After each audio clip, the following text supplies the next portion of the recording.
to war. On a full scale, the demand for additional manpower was increased. And when my number was called, my family was hysterical. My mother falling on the floor crying and banging her head. This type of action put me in a mental state of shock. While I was in the service, I was called who was to take care of my mother and my father. Physically and economically, I was not in a mental state to go with the service. And when I went for a hearing, my case was heard, and the board felt that I was not fit to go in. They were not going to take any chances with me from the point of view I had a breakdown. I was classified 4F. And when I left the hearing, I was in total state of shock, depressed.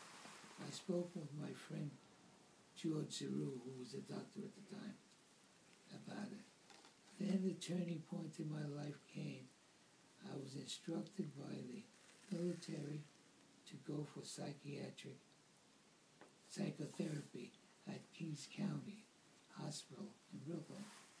It was then I began to learn what was happening to me, why I was feeling the way I did.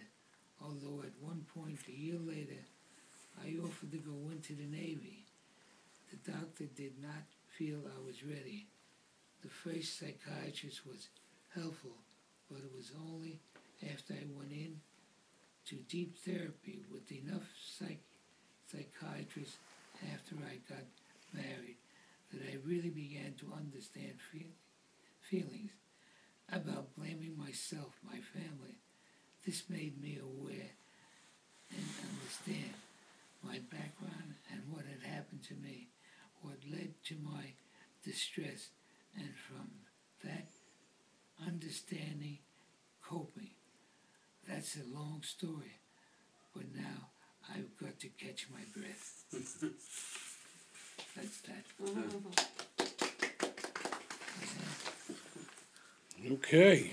That's amazing, Dad. Every time I hear that, I'm amazed. So you can give me that and I can copy those pages. Huh?